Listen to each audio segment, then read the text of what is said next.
बच्चों, next topic है resonance. Resonance की पहले मैं डेफिनेशन आपको पढ़ के सुनाती हूँ ताकि आप लोग चलो, और उसके बाद मैं एक्सप्लेन करती हूँ। Resonance is the response of an object to a periodic force acting on it, या a phenomena in which there is a marked increase in the amplitude of a vibrating body when external force having time period equal to the natural time period of the body is applied on it।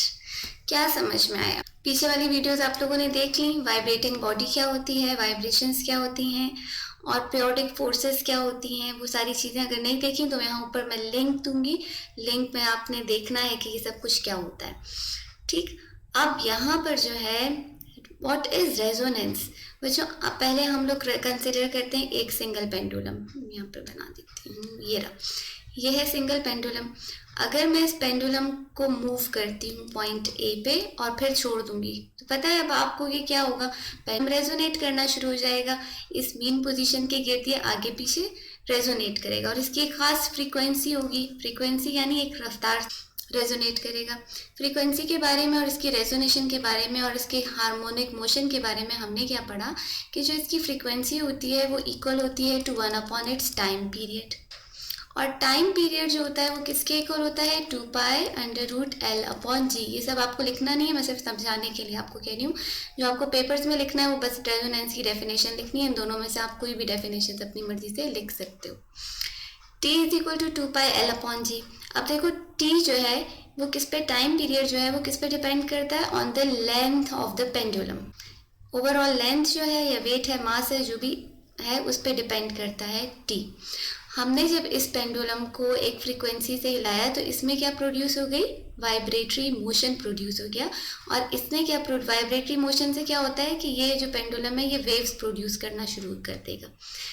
Clear?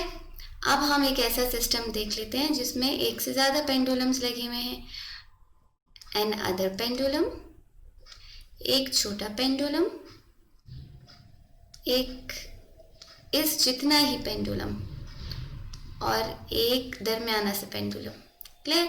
ये 5 pendulums लगे हुए हैं। Let me name them A, B, C, D and E। अब हमने vibrations किस pendulum में produce की थी, पेंडुलम नंबर E में। ये वाइब्रेशंस कहाँ ट्रांसफर हुई, इस मेन स्ट्रिंग में। अब हमने सिर्फ इसको वाइब्रेट किया, ठीक है, इसको हमने फोर्सफुली वाइब्रेट कर दिया, फोर्स लगा के इसको वाइब्रेट किया। ये वाला जो वाइब्रेशंस हैं ये इस पेंडुलम से ट्रांसफ़र हो जाएंगी इस मेन थ्रेड में, जो हम लोगों ने 2 पॉइंट्स पे इसको टाइटली हैंग किया हुआ इस स्ट्रिंग को। इस स्ट्रिंग से ये जो वेव्स हैं ये ट्रांसफ़र होंगी तमाम की तमाम पेंडुलम्स में, ठीक है, और अल्टीमेटली क्या होगा, ये सारे पेंडुलम्स वाइब्रेट करना शुरू हो जाएंगे, टू फ्रो सब हिलना शुरू हो जाएंगे। अब इनको जब हिलते हुए हम देखेंगे तो हम ये ऑब्जर्व करेंगे कि पेंडुलम नंबर C जो एग्जैक्टली सेम है एज पेंडुलम नंबर E, दोनों का वेट, साइज, लेंथ सब कुछ सेम है। हम देखेंगे कि बाकी पेंडुलम्स के मुकाबले में ये जो पेंडुलम नंबर C है ये ज़्यादा वाइब्रेट कर रहा है, इसकी वाइब्रेशन जो है या इसका जो एम्पलीट्यूड है वाइब्रेशन का, इसका जो एरिया है वाइब्रेशन का वो बहुत ज़्यादा है, या तकरीबन डबल है as compared to the others. ठीक हो गया? हम देखेंगे इसकी फ्रीक्वेंसी औरों की फ्रीक्वेंसी से ज़्यादा है। ये जो चीज़ हमने ऑब्जर्व की, अब हम दोबारा से पढ़ते हैं इसकी definition. Resonance is the response of an object to a periodic force acting on it. ये सेकंड डेफिनेशन ज़्यादा अच्छी डेफिनेशन है, इसको अच्छी तरह से मेमोराइज करना है और ये पेपर्स में आप लिखना। रेजोनेंस क्या है, एक ऐसा फेनोमेना है in which there is a marked increase in the amplitude of a vibrating body, जिसमें एक वाइब्रेटिंग बॉडी के एम्पलीट्यूड में, एम्पलीट्यूड मीन्स उसका distance from the mean position, उसके एम्पलीट्यूड में एक काबिले दीद मार्क्ड इंक्रीज होता है जब एक एक्सटर्नल फोर्स उसको अप्लाई की जाए और उस फोर्स का टाइम पीरियड सेम हो as the time period of this body. अब देखो इन चारों पेंडुलम्स में से पेंडुलम नंबर C का टाइम पीरियड सेम था as the time period of E, because time period depend on the length of the pendulum. C having the same length as E, time period of E and C are equal, same है।